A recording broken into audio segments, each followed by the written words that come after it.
You're listening to Head to Head, a Star Wars podcast. Two fans, two generations, all things Star Wars begins now. All right, well, everybody, I'm Eric Vansel. I'm Daryl Sanders. And we're your hosts for this show. And, of course, it's Monday, so you know what Monday is, much to Daryl's complete dismay. Monday is Visions Day. That's right. This is where we pretty much, against your will, I might add, review the latest episodes of Visions. So now here we are. We're on episode 3. We're a third of the way through. That's true. I mean, there's always a bright side of this, right? So, Visions, episode 3. I think it was called Into the Stars. Not sure. Whatever it is, it's in the description. That is what it's called, though. In the Stars. In the Stars. That's something. Close to it. Close to it. Now, I have to say, so at first, it wasn't clicking with me. When I first started watching it, I was like, I don't know. But then I have to say, I not only really enjoyed this episode, but in probably the weirdest thing that I did not expect, this thus far is the only episode of Visions that actually resonated emotionally with me.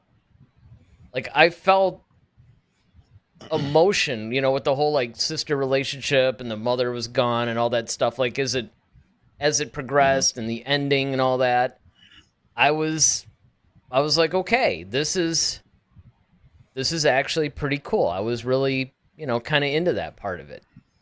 And I will say that Ronaldo, I think, was correct in the sense of, again, it wasn't like we get the same kind of context that we get with an opening crawl and all that other stuff, but I think there was enough context in this one that it didn't seem overly weird or overly surreal to me. So let's hear your thoughts. All right. Brace yourself, I actually really Ronaldo. like this one. Oh, nice. I really like this episode, honestly. I think this was a well done from front to back. Initially, I was a bit much like you, like when I first saw the little pumpkin looking girl, I'm like, okay. The animation, when I was kind of, like before we got to this part, when she just kind of had the mask on, and I was like, okay, is this like gonna be like a Gumby type of thing? Because that's what I was thinking. Mm-hmm. But then, like, very quickly though, I got the chance to see, and I was like, oh, you know what? This is really kind of cool. And especially when that TIE fighter came through the clouds. Yeah. Man, that was sweet for me. I mean, and I'm going to say this. I'm going to let you finish. But basically, this was another example where I think that in this case, and this episode did it really well, by the way. This is one of the few times, I can't really say that because a lot of the Disney Plus shows have done a better job. But this episode, I think, really made the Empire seem very threatening. Yeah, I mean, I think this whole episode was really cool. I mean, at some points, I was hoping that it didn't lose me. Like, there were certain moments where, okay, like I said, the TIE fighter came through the clouds. I thought that was really cool. Mm-hmm. And the sister kind of, moved them. And then when they went over to the whole, she had the water, and then she started doing like finger painting or whatever the heck that was. Yeah, you know what? That's another thing. That was a little weird for me. It was. What is up with this whole show? Like, this season of Visions, it seems like they got some sort of a weird thing about painting. Right. Well, I guess it's an animation thing, so I mean, I guess from a certain point of view, you could kind of go with it. You did not just use a certain point of view thing. But yeah, I thought that was and I thought that in the animation, I thought the rest of the story was going to be told through this whole weird stone painting thing, and I was about to say, okay, now you lost me. Yeah, but this you is know where what? the context comes in. Yeah, but and again, the chats are kind of doing something weird, so I'm gonna have to read them. Ronaldo has a few. First of all, he loved this one, no surprise. And he was pleasantly surprised that you liked it. He was like, really? Great. And he goes on to say, I like that they brought back in the idea of nature versus technology. Yes, we will we will actually get to that and explore it. The whole painting thing, though, that that didn't really bother me that much. I mean, I know what you're saying because in the beginning, you kind of thought it was going to do almost like what the first episode did, where it was going to get kind of weird. It's like, you know what? You finally had this really cool thing going, and now you're going to get all weird and anime on me, right? But Yeah, they didn't. but yeah, I mean that's what I'm saying. Like it kind of gave uh it reminded me a lot of the Disney film Hercules, like when Oh, the yes. opening of the movie and they were kind of Yep. explaining the story through the painting, because it's based out of ancient Greece or whatnot. So But I I thought that love was that. I cool. mean, yeah, it was cool, and that's what I'm saying. Like they actually kind of gave us the story within the story, and as far as like, okay, let me literally map this out for you guys. This is what happened, and it's like, okay, so here we are. Now you see our motivation for certain things. Now let's go on this adventure, and so then now we get to see, the two sisters kind of going off, and of course the older sister is protective, and of course the younger one is all dreamy eyed, like, oh, but what about this and what about that, and she's really invested in the Force. I thought that was hilarious too when she was trying to use the Force on the Yeah. Tie Fighter, Yeah. and it wasn't working at all. Um, No. but so that kind of gave it, and then the whole spiritual aspect. I like the way that they took it. It's almost kind of very Lion Kingish, where like, okay, where our ancestors go and becoming the stars, and it's this whole transfiguration of that. So that was a nice touch. But when we actually get to the fortress part, where they were like basically holding all the water, that's where it got really interesting and really cool. And this is where Eric, to your point, where like you said earlier, the Empire became very threatening, very menacing. Kind of had some shades of Attack of the Clones as far as that whole factory Mm-hmm. situation. But then whenever the governor, I guess, of that sector or whatever comes out, and like, these resources belong to the Empire, and just how, once again, showing you how ruthless the Empire, and they just come in and they just take what they want, and don't, I mean, the fact that they obliterated like the whole, I mean, once again, it's like Mandalore all over again.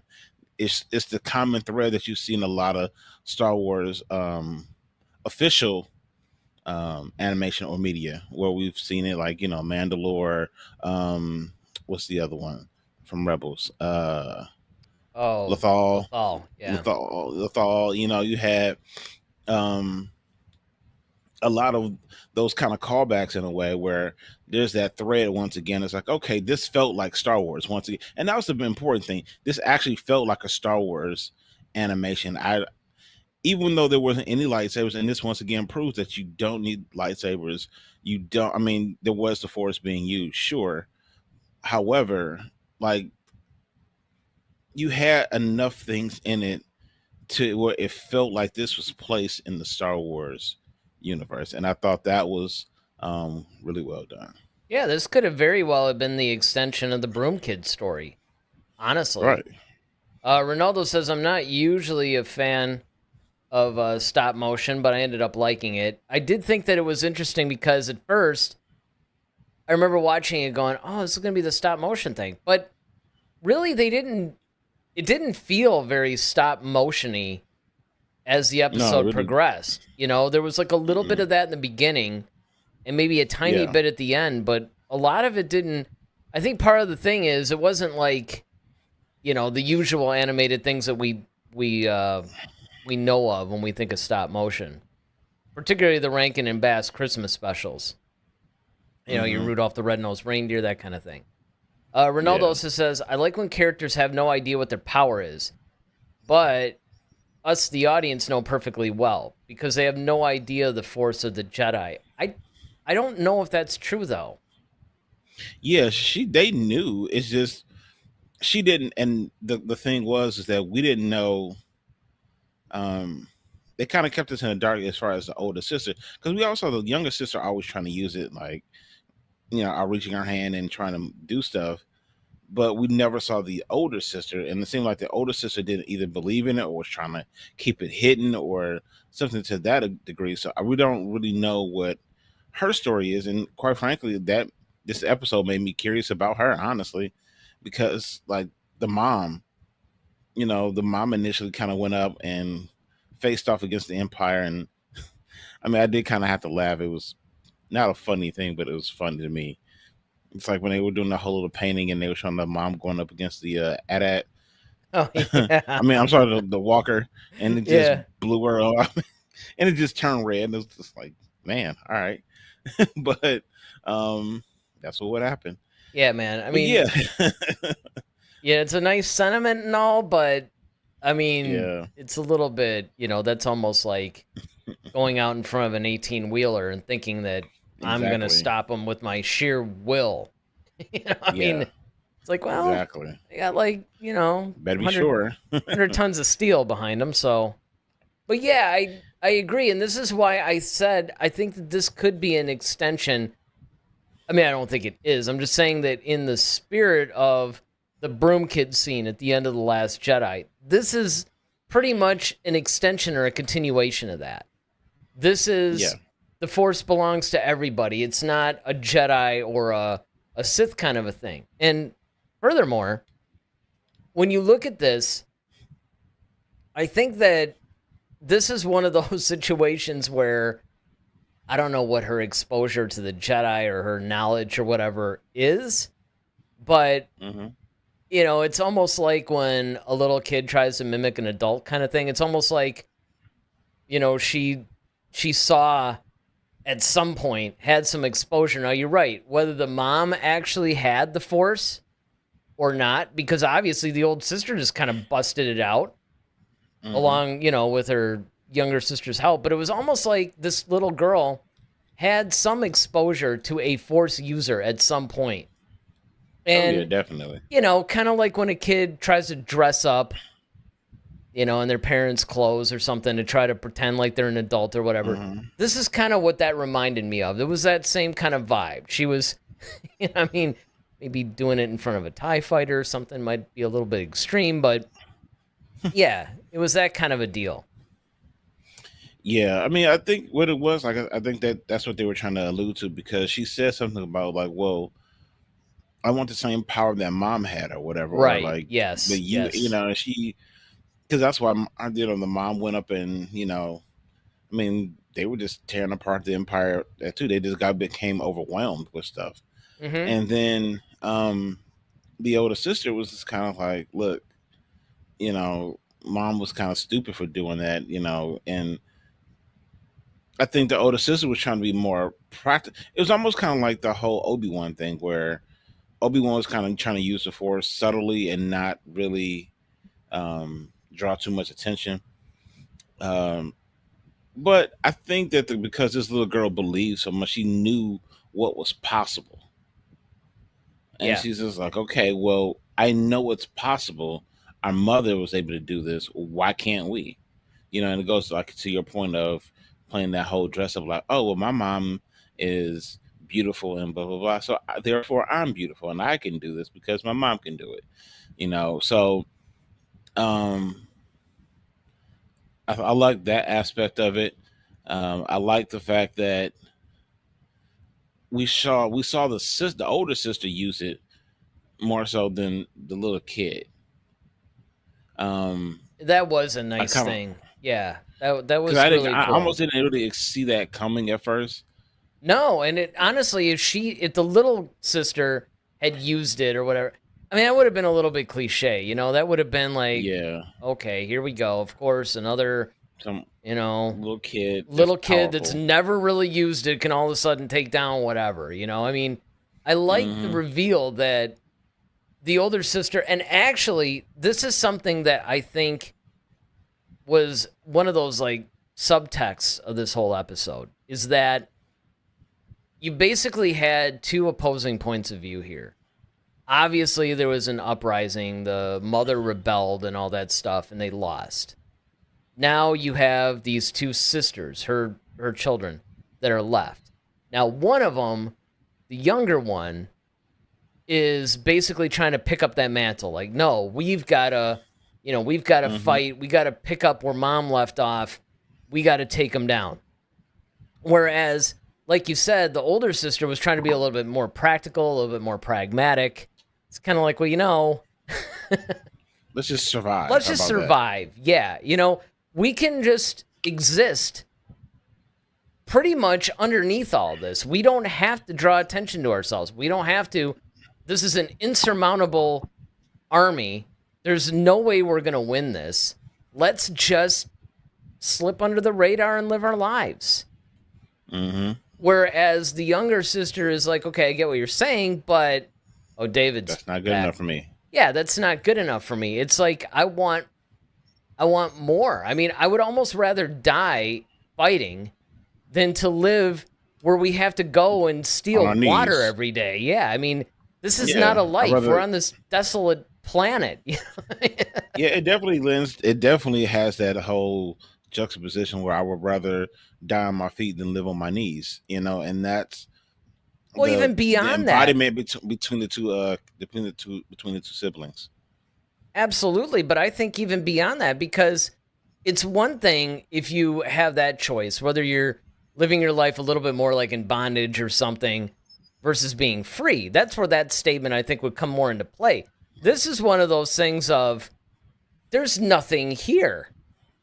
This is just like a completely desolate, just ransacked, nothing planet at this point. There's no life. We might as well fight because one of two things is going to happen. Either we're going to somehow win, or, I mean, if we die, can't be any worse than what we're doing now. I mean, Mm-hmm. and you can understand both points of view because the older sister is like, look, got this little thing going. It's not the greatest, but we're free. And this is where I think your statement comes into play, where it's that whole, I'd rather die on my feet than live on my knees kind of a thing. But in a way, it's sort of like a happy medium. It's like, you know what? We don't have to do either because they don't even know we're here.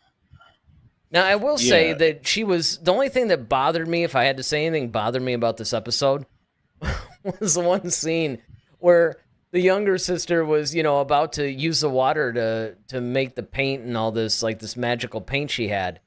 And she's just all like, come on, this is our only water. We need it to survive and all this stuff. And when you later see what the older sister has to go through to refill that thing, Mm-hmm. I think I would have fought a little harder to stop the younger sister because she's the one that actually has to go and risk her life to try to get more water. This isn't like I'm going to some stream. No, I'm going and breaking into this imperial facility, and I mean, she obviously had it down because she had a little bit of a routine and, Yeah, she had a system. yeah, not her first time. I get that. But look, every time you do it, you're risking your life, Yeah. I wouldn't Yeah, I just mean, be like, well, it's our only thing to survive. Maybe you should not. It's like, okay. Yeah, I mean, I get it, and then the fact that it's like, oh, okay, well, I know you're thirsty now. Like she said, initially when she tried to give her the water, I'm not thirsty. She wanted to make this whole painting, and then after she finished the painting, then she was like, I'm sure you're thirsty, and so the little one was like, oh yeah, give me the water, and she wants to chug it. I'm like, see, this is to your point. Like, yeah, this is why you don't need to waste the water, but the part that took it out for me, if I can say that. Um, it did it. It was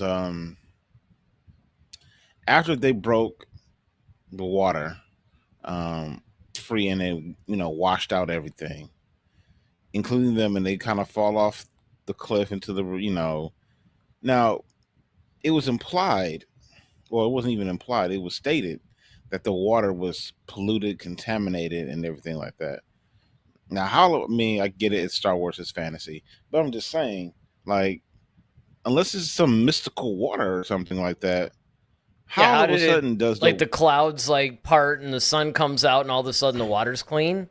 Is that, the water all of a sudden is no longer polluted? Like they're alive, because they suck some of that stuff in, and then stuff just vegetation, everything just starts growing miraculously out of nowhere. It's like, All right. Well, all right, before I get into that, let me get Peter Griffin's comment in here. He says, "I can see the older sister's pessimistic view. She is thinking of her little sister. That makes sense. I mean, the thing is that in a lot of cases, you're really dealing with an impossible situation here. And so that way you can almost really hang with either one. You know, I don't know if you watch, maybe some people do, I don't know. I didn't really watch this episode and overly feel drawn towards one of the arguments. You know, I could pretty much see both of their arguments pretty plainly. But yeah, getting to your point, that is actually a good point. I didn't really think about it. I mean, I thought about it a little bit. Again, the thing that really pulled me out of it for a minute, again, because I really did enjoy this episode. I thought it was great. It was really one of the few, it's actually the only Visions episode that really made me feel any emotion. True. Not only was I emotionally invested, but it actually tugged on the heartstrings a little bit. You know, I was touched.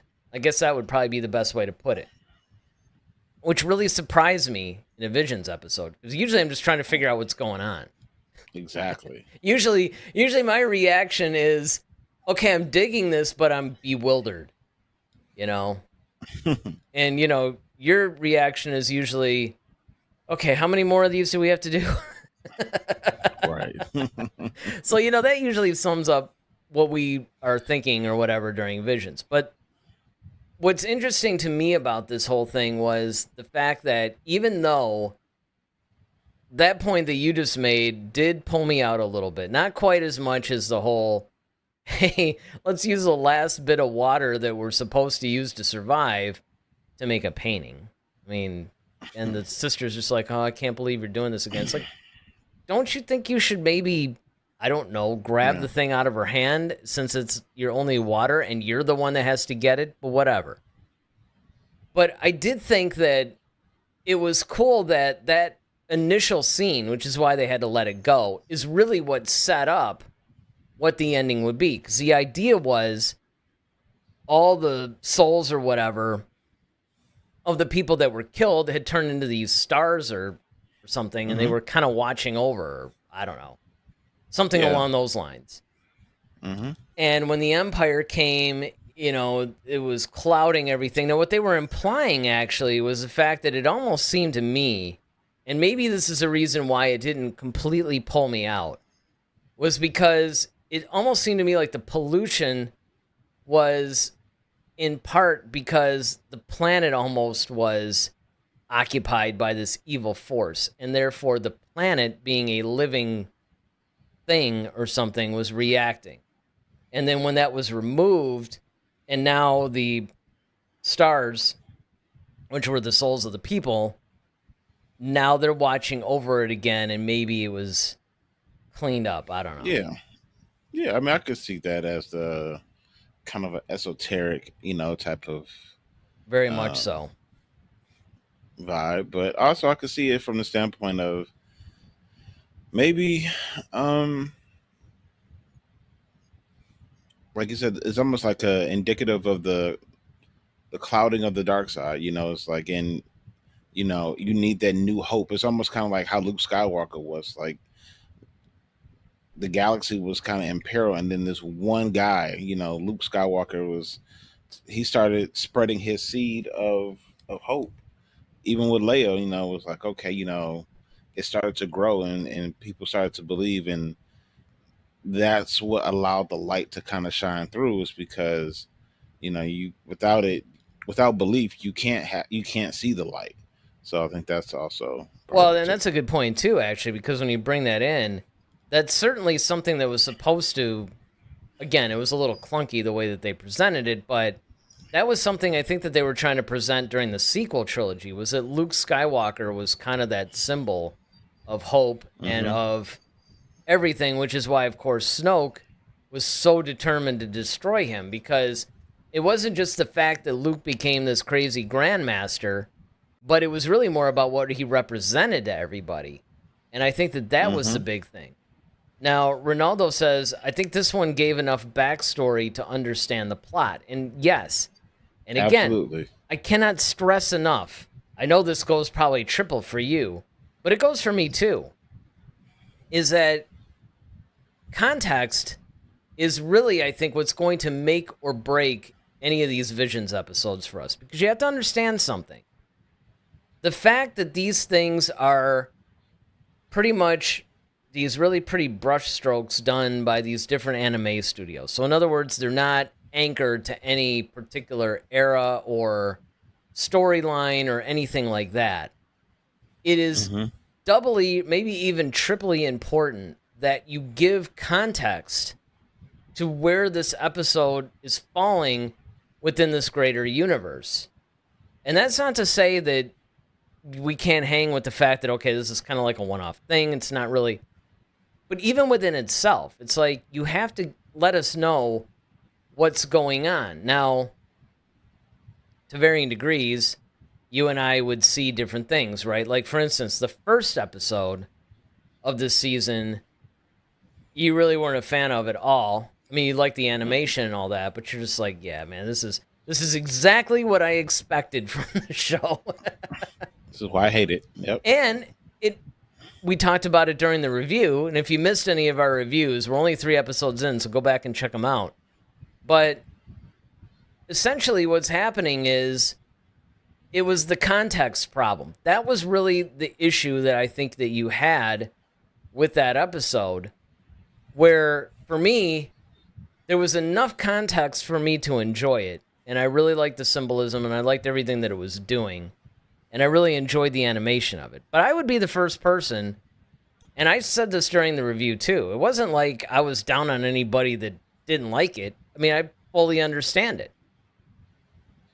And that's the problem I think the Visions has a lot of times, is that it doesn't really give you context. And I think that that's even made worse. I mean, can you imagine? Well, you did this last season, where if you just started watching all the episodes all at once, and binging them because they release them all at once. Now, Ronaldo has a question. Ronaldo says, would you say that this is your favorite episode? So far. Yeah, of this season, definitely. Not so far, I mean, necessarily of this. Six. We got, what, 6 more? Mm-hmm. 6 more. 6 more wonderful episodes. Hey, which reminds me, I mean, this is kind of random, but if you haven't actually hit that like button, hit the like button, because it really does help us. It helps grow the channel. It helps put us in front of more people. And I honestly think that people would really enjoy the kind of discussions that we have.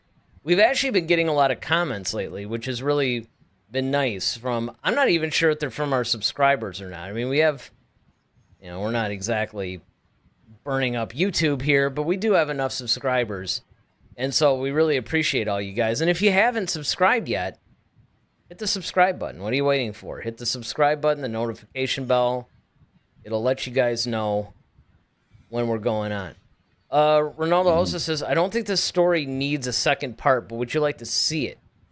I was thinking about that. I was actually thinking, you kind of alluded to it earlier, where, I wouldn't mind seeing continuing adventures of these two. Yeah, or even though we kind of got the story in the painting, I would love to see like the mother, like what happened with the mother, like in real time. Yeah, like a prequel kind of thing, right? Yeah. Mm-hmm. Yeah. Mm-hmm. Yeah, I mean, absolutely. And this is the thing, I think the biggest compliment that I could pay any Visions episode, because you have to remember, once again, Visions is not like the other animated series. This is not made to be a continuing thread of the franchise that's going to pick up the story in any 1 or 2 places. The Visions is its own thing. It's not only is it, at least I don't think it's canon, but it just kind of takes place in its own little world. And it's a group of anime studios that were pretty much putting their own spin on this whole franchise.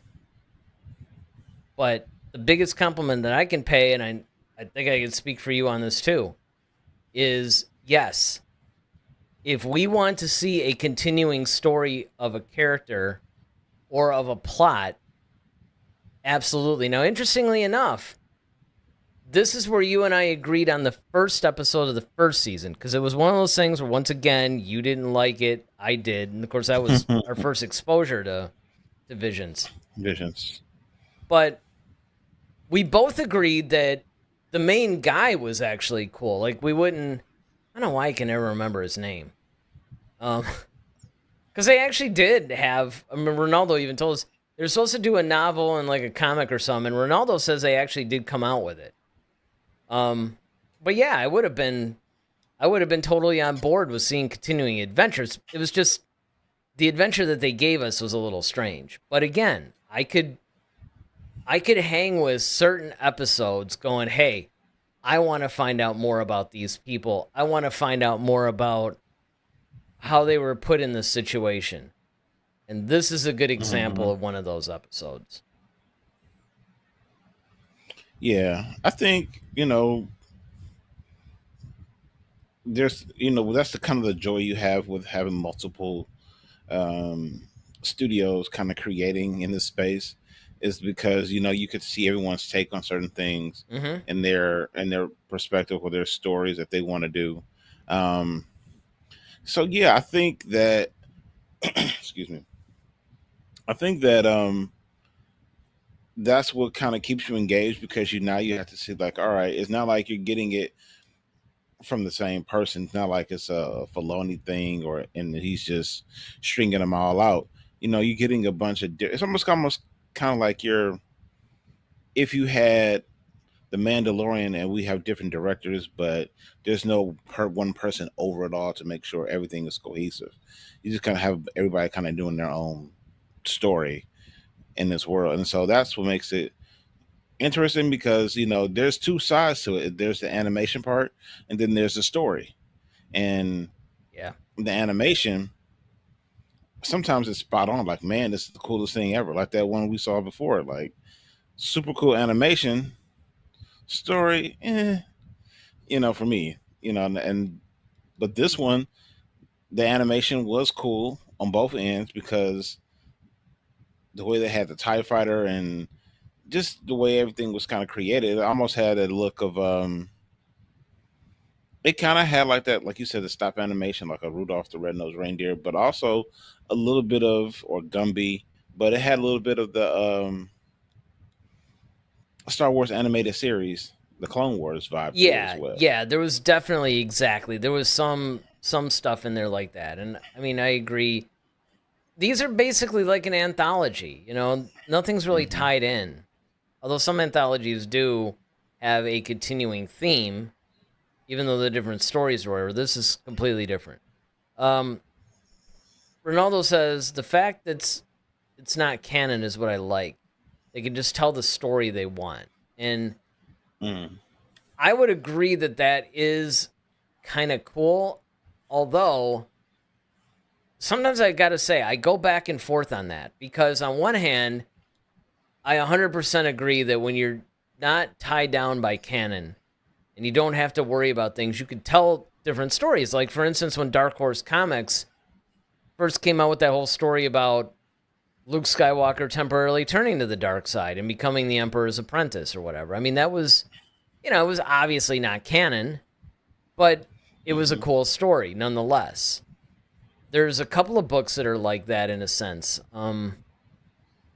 Is it The Legends of Luke Skywalker? Or something like that, where they weren't...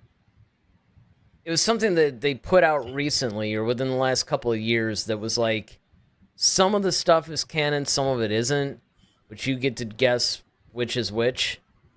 That part was cool. And then Ronaldo says there's no comic or book for this season as far as I know. No. In fact, there wasn't even really for last season. It was just that one character from the first episode last season that they were going to continue. And Ronaldo, you got to tell me his name. I know you know his name. I can never remember his name. But that was the only Visions character thus far, season 1 or season 2 so far, that was actually spun off into like anything beyond Visions. And then he says, "Are you excited for the Wallace and Gromit episode?" Haha. Is that the next one? You got to let us know if that's the next one. I do remember seeing that in the trailer, though, where it had a very, very similar animation. And I can tell you this. With Visions, you just kind of have to open yourself up to anything and just buckle up and endure it in some cases, or perhaps enjoy it like we did this episode, and just keep an open mind. Because again, even if the animation is taking a slightly different style, and with the Wallace and Gromit style animation, it's maybe not lending itself to an ultra serious story. But who knows? Just because they have a particular animation style does not mean that it's like, if the animation is almost comedic. Oh yeah, Ronaldo says, I think he just calls himself the Ronin. That was it. I don't know why I can't remember that. It's like a gimbal. Yeah. I should be able to remember that easily. But you know what I mean? It's kind of like the animation style does not necessarily have to dictate the style or tone of the story. What would you rate this episode? It's always tough with Visions. Because, it's almost like you have to rate on a scale. I don't know. I'm gonna go for, you know what? I'm gonna give it an 8. I'm gonna give it an 8 because I thought the animation was good. I thought the story was good. I like the fact that they gave us context by giving us that whole painting thing and telling the story, like the backstory. And then at the end, after, they use the Force and they pretty much rid the planet, I guess. I mean, they're almost acting like that's the only outpost on the entire planet, which always kills me that, people are kind of like, oh, well, if we land here, we might get detected. I'm like, dude, you're on a planet. Just land somewhere where they won't. But anyway. All right, just go. Yeah, I know. You had to suspend disbelief a little bit with this kind of a thing. But all things considered, they vanquished the Empire, which apparently this is the only place on the entire planet that they were at.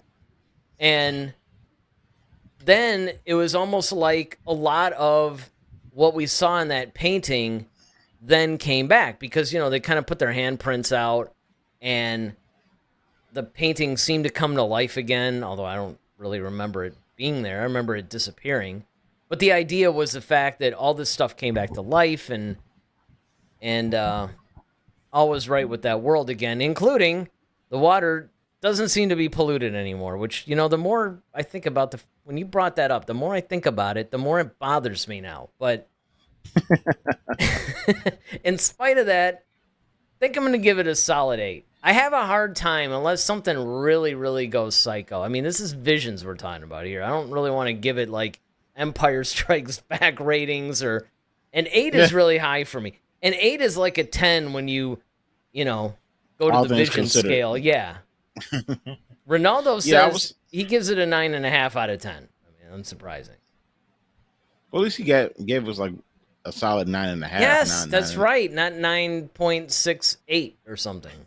Very good, Ronaldo. I'll give this an 8 as well, Eric. I think this was a well done story. Animation was cool. Aside from the little minor things that took us out of it, I mean, I really don't have too many complaints about it. So no, I'll give it an 8. And then Ronaldo also says, "Believe the animation might be weird, but the episode is beautiful." And that's it.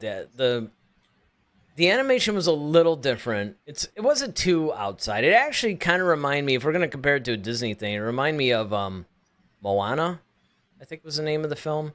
They had a very similar animation style to this. I got you. Yeah, I can see that. And so it was different, but it wasn't a completely foreign thing. So that was cool. Like the animation itself didn't take you out of it. Now, Ronaldo still hasn't, and you still have a little bit of time to do this. You have not told us. Oh, he says, I'm talking about the next episode. Oh. All right. Was that the Wallace and Gromit one? You got to tell us since you're chatting. Let us know what we're in for, Ronaldo. We got to know these things. Besides, when we do our next episode next Monday, well, we are going to do a Friday episode. The one that we were supposed to do last Friday, we just couldn't do it, so we're going to push it to this Friday again. Should be a pretty explosive episode. We're going to be talking about how Leslie Headland has decided that today's issues and different things of today should actually be present in The Acolyte, which, yeah, let's leave it at that. Well, that'll be a whole nother thing. And Ronaldo says it is. Yep, it's a simple story, but it's great. Well, tune in next Monday, which will actually be Memorial Day here in the good old U.S. But we'll still be here, probably after any barbecue. I don't know if I'm going to barbecue, though. I don't know what's going on. I actually rarely do these days, unless somebody does it and invites me or whatever. But we'll be here. Mm-hmm. We'll be here torturing ourselves, reviewing Visions. And it'll be kind of like be a memorial for us. Yeah, hopefully it isn't a Memorial Day for us. You know. Yeah, well, you never know. I mean, you never know. It's always, I remember when we were joking last season about, hey, maybe they'll come out with a season 2 or whatever, because we actually thought it was going to be a one and done thing. And when they announced it, I was laughing so hard because I knew what that meant. Yes. So, we just got to get through 6 more episodes or so of this. Although, again, if they're actually all like this episode, I'll be happy. I will gladly watch it. I would too. And, like you said, at least they're only like 15 to 20 minutes long, so that's good. Mm-hmm. So, again, if you guys missed any of our previous Visions episodes, again, we're only 3 episodes into this thing. Go back and check it out. Or, if you hadn't seen it at all and you really want to brush up on the last season, go ahead and do that. But then check out our reviews from the last season. I guarantee you they're hilarious. You guys, you want to see some funny stuff, that's going to be pretty funny. Because we were really not expecting what we got. And I just remember a lot of those episodes were hilarious. So check us out this Friday at 8. We're going to talk a little bit about some of the things that are coming up in Star Wars. Oh, and then we actually, unfortunately, I'd be remiss if I didn't mention this. Stevenson. The guy that passed away today, I want to say it's like Ray Stevenson. He was in Thor. He was in the Indian movie RRR. He was in a bunch of stuff. But where it comes to Star Wars, he was actually a Jedi gone bad in the upcoming Ahsoka series. And he passed away at 58 today. So, we just wanted to say, unfortunately, another Star Wars actor it's gone. Going to be one with the Force. Yep. Yeah. Yep. And Ronaldo said, Ray Stevenson, the best Punisher ever. That's right. Got using the Punisher, too, in one of the films. So, yeah, I wanted to take a little bit of time anyway to acknowledge his passing and how sad that was. And, hey, we can look forward to his appearance in Ahsoka, right? I mean, his work will live on. So until then, until Friday, until then, it's almost like when we go. Until then, until Friday, 8 o'clock, we will see you guys. I'm Eric Vansel. I'm Daryl Sanders. May the Force be with you. Always. Head to Head, a Star Wars podcast. Be sure to follow us on Twitter @HeadToHeadSW. Submit your questions for our next show. Visit our official website at headtoheadswpodcast.com. Until next time, may the Force be with you, always.